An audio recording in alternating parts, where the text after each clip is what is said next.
Waalaikumsalam warahmatullahi wabarakatuh. Bu, berizin mau wawancara Ibu.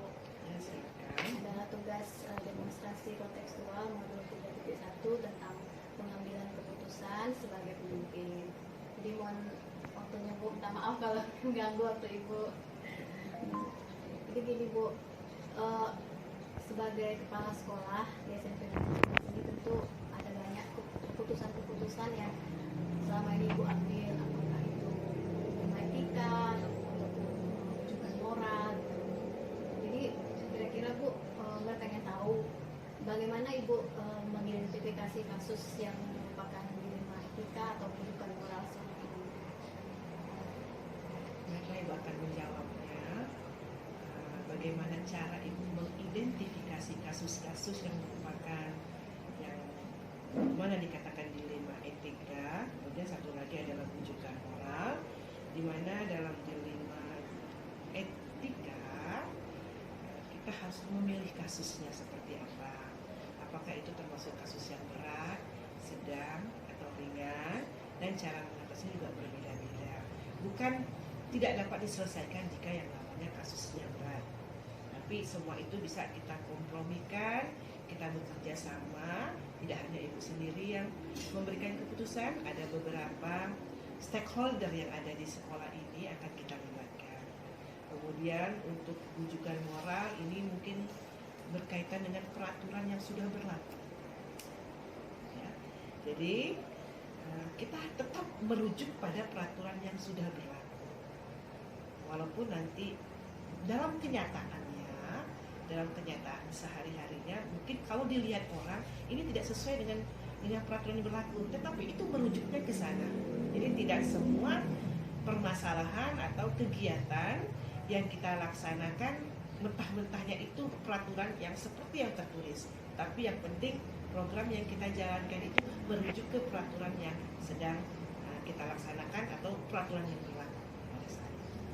Lebih berpegang pada Peraturan sesuai dengan peraturan, tetapi kita tidak harus terikat sama peraturan. Misalnya kegiatan A ini harus ini, kita cari A ini tidak ada. Bagaimana caranya kita supaya program ini berjalan? Jadi kita cari kegiatan-kegiatan yang lain yang menunjang dari program A ini. Jadi Bu, selama menjalankan keputusan di sekolah ini, terutama di mana ada kasus-kasus yang ada dua kepentingan yang sama-sama benar atau sama-sama mengandung nilai kebajikan, tentu ada salah satu yang Ibu lebih pilih putuskan gitu. Kira-kira contoh kasusnya seperti apa Bu? Yang kira-kira berarti ini masih rujukan moral ya? Termasuk dalam rujukan moral atau dilema etika? Dilema etika. Mungkin kasusnya jika ini terjadi pada siswa yang berprestasi, kemudian di saat dia sudah mengharumkan nama sekolah kita, kemudian dia akhirnya melanggar peraturan tata tertib. Ya, kalau pelanggaran tata tertib yang besar, misalnya, itu juga kita tidak serta-merta harus merujuk kepada program tata tertib kita dengan sanksinya sekian. Bisa saja pada saat itu dia silam, pada saat itu mungkin ada masalah di rumahnya, dari keluarganya. Itu yang namanya kita tahu ibu kepala sekolah ini bermain juga dengan hati. Jadi anak yang sudah mengukir prestasi tiba-tiba berbuat suatu kesalahan besar. Maksudnya kesalahan besar itu tidak yang dalam tanda petik ya, yang masih bisa ditolerir. Tidak serta-merta kita harus menghukum anak itu sesuai dengan peraturan. Kemudian kita berikan contoh kepada teman-teman, lihat ya, yang sudah berprestasi karena dia sudah melanggar peraturan, maka peraturan tetap berlaku. Itu tidak mungkin berlaku seperti itu. Ya, itu kan banyak tuh seperti halnya mereka prestasi di olahraga. Pada saat itu dia lelah, dia sakit, dan pada saat itu juga guru olahraganya mengambil nilai. Tidak mungkin dia mendapat nilainya yang di bawah standar kita, di bawahnya KKM kita, karena dia ada nilai lebih. Jadi kita harus lihat dulu, kita harus bisa memilih dulu kasus-kasus yang dihadapinya selama ini, permasalahan ini, masalahnya apa. tidak berlaku sama dia. Yang lain juga kita seperti itu. Walaupun kita sudah punya ini peraturan, ini sanksinya. Kita gali terus apa menjadi permasalahannya. Ya, jadi kita cari penyelesaiannya seperti apa.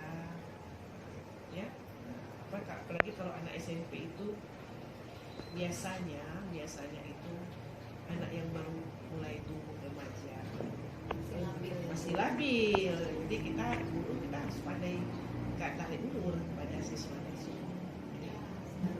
Itu sesuai dengan seperti yang kami pelajari juga Bu, di 4 paradigma itu keadilan versus rasa kasihan. Jadi memilih antara adilkah atau kita kasihankah terhadap anak tersebut. Itu yang terjadi. Lalu Bu, tadi Bu mengatakan kita harus memilih antara keputusan A dengan keputusan B. Nah, kira-kira selama ini yang Ibu anggap efektif dalam pengambilan keputusan pada kasus-kasus dilema etika itu seperti apa Bu? Lebih terkait kepada masa depan anak itu atau kepada perbuatan yang dilakukannya? Ini ada kaitannya. Perbuatan yang dilakukannya ini tentu berkaitan dengan masa depannya tanpa disadarinya. Karena sepertinya anak SMP dia nggak berpikir ini. Mungkin kalau SMA sudah mulai berpikir kalau dilakukan dia ini, kalau nanti dia bermasalah, dia dikeluarkan, masa depannya bagaimana. Kalau SMP ini tidak. Dia ingin mencoba-coba saja sebenarnya. Dengan dia dengan ada kasus seperti ini masih penasaran. Nah, jadi tetap itu. Bahkan tetap kita dari kasus yang dibuatnya itu kita cari penyelesaiannya. Ya, jangan sampai nanti apalagi yang namanya SMP adalah wajib belajar. Rasanya tidak etis kalau kita hanya mengeluarkan atau memberikan sanksi yang berat, sementara kasus itu menurut kita bisa kita selesaikan. Kira-kira ada nggak Bu tantangan Ibu dalam mengambil keputusan selama ini dengan kasus yang berkaitan dengan dilema etika ini? Pasti ada, dan bermacam-macam, ya kan? Dan ya, contohnya saja misalnya anak yang tidak pernah masuk sama sekali, dengan alasan berbagai macam sudah dikunjungi, sudah kumpisik, masih juga akhirnya kita panggil secara personal, kita nasihati, anak-anak seperti ini kan agak sulit bahwa kita belum bisa mengatakan kamu masa depan kamu ingin jadi apa. Dia kan pinginnya berubah-berubah, dia belum tahu dia mau kemana, ya kan? Nah, tapi kita harus dari hati ke hati. Yang penting kita juga harus telusuri basic keluarganya seperti apa. Iya, latar belakang. Biasanya anak yang bermasalah itu berasal dari faktor keluarganya. Kita panggil orang tuanya. Kan kita lihat, kita banyak sekali manggil orang tua. Ada yang orang tuanya bisa bekerja sama. Ada yang orang tuanya terserah anaknya aja lah Bu. Nggak bisa, ini anak dalam masa usia wajib belajar. Kok anak suruh memilih sekolah atau tidak sekolah? Nah, itu yang harus kita buka paradigma orang tua. Bahwa anak ini harus bersekolah. Orang tua juga berpengaruh ya Bu dalam masa depan anaknya. Paling berpengaruh itu adalah orang tua. Jadi kalau tidak dapatnya masukan, tidak dapat bimbingan dari orang tuanya, biasanya anak-anak yang bermasalah di sekolah ini adalah anak yang kurang mendapat perhatian dari orang tua. Memang pengaruh lingkungan, pengaruh keluarga itu sangat penting sekali. Jadi Bu, apabila Ibu menyelesaikan suatu kasus itu, ya, apakah yang selama ini mempermudah atau membantu Ibu dalam pengambilan keputusan? Ada nggak selama ini yang kira-kira Ibu mempermudah Ibu mengambil keputusan? Kerjasama orang tua, kerjasama dan sekolah juga, ada guru BP-nya, ada wali kelasnya, ada guru mata pelajaran, kita bekerja sama. Nah, jadi dengan adanya kerjasama, masalah yang sulit bagaimana itu dapat terselesaikan. Saling kolaborasi. Ya. Guru BK juga sangat berpengaruh. Terakhir Bu, kira-kira dari semua hal yang telah Ibu sampaikan, pembelajaran apa yang bisa Ibu petik selama ini dari pengalaman Ibu mengambil keputusan dilema etika ini?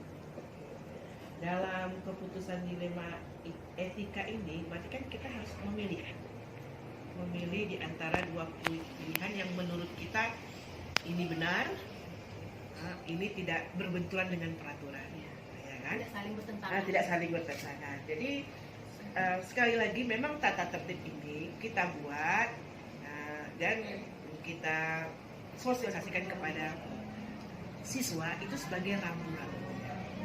Nah, jadi pada suatu saat terjadi permalahan sama siswanya, jadi kita tidak boleh mengambil keputusan kamu kedapatan merokok maka kamu dikeluarkan dari sekolah. Tidak boleh seperti itu.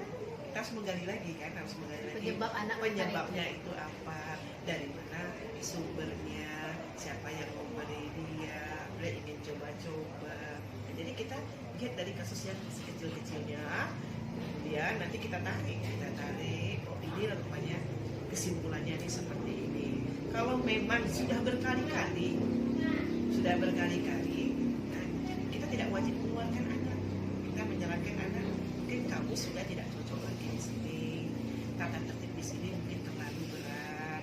Bagaimana kalau mau pindah sekolah? Kalau mau pindah sekolah silakan cari sekolah. Ya, kita tidak wajib mengeluarkan anak dalam masa 9 tahun wajib belajar. Anak berhak mendapat pendidikan. Tapi kalau dia tidak nyaman lagi dengan sekolah kita berikan kesempatan kepada mereka, kepada orang tuanya dan anaknya, silakan mencari sekolah yang menurutnya itu dia lebih nyaman. Jadi kalau anaknya sudah berulang-ulang, ini nggak pernah terjadi. Padahal kita sudah selalu memberikan bimbingan. Pembinaan. Itu tidak, kalau kita sudah memberikan pembinaan, otomatis anak akan berubah. Nah, sekali-sekali dia akan berubah, itu masalah usia seperti ini, sebenarnya itu wajar. Ya, tapi jangan kita tunjukkan kepada siswa bahwa itu wajar. Nah, tetap kita akan berikan sanksi. Tapi kalau ada anak yang kita bina sampai keluar, rasanya itu tidak, jangan sampai terjadi.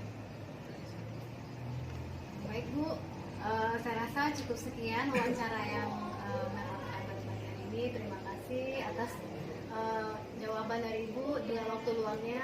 Apabila ada keliruan atau kesalahan dalam pertanyaan, kami mohon maaf. Oke Bu. Terima kasih juga kepada Mer. Pesan Ibu, semoga saja ke depannya sekolah kita semakin kuat etikanya, kemudian dengan adanya Mer sebagai salah satu guru penggerak juga dapat menjadi sumber inspirasi untuk sekolah kita, untuk ibu terutama dan juga teman-teman sejawat. Sukses semua. Terima kasih motivasinya Bu, dukungannya.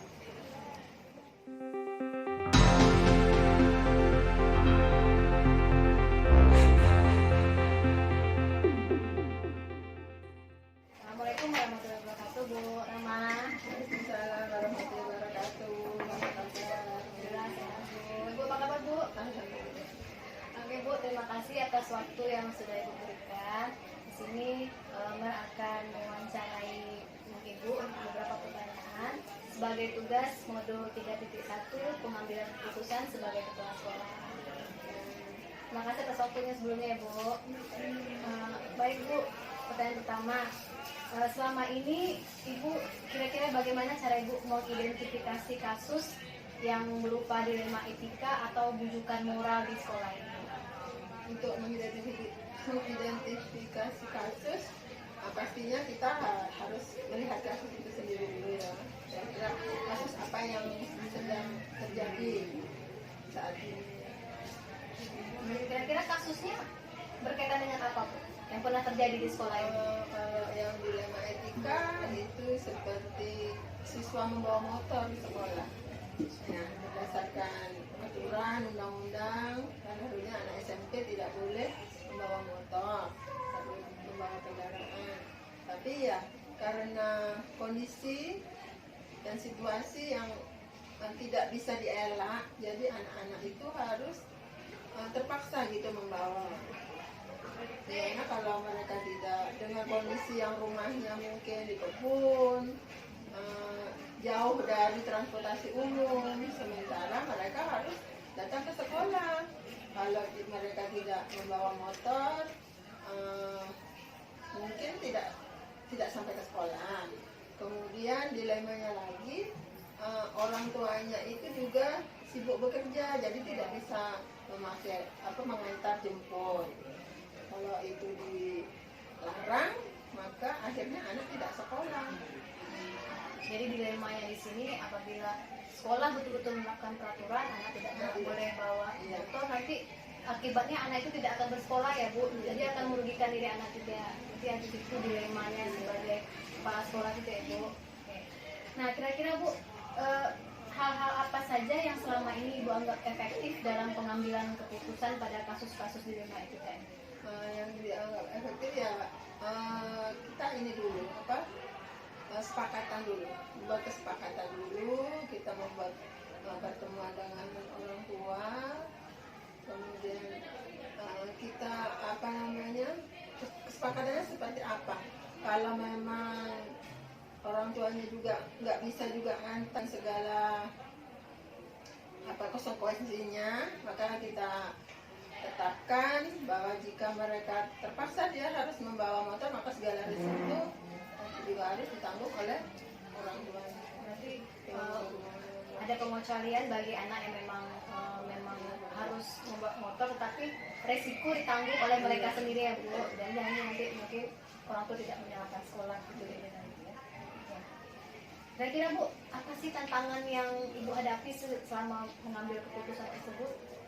Tantangannya ya kadang-kadang apa yang sudah kita putuskan orang tua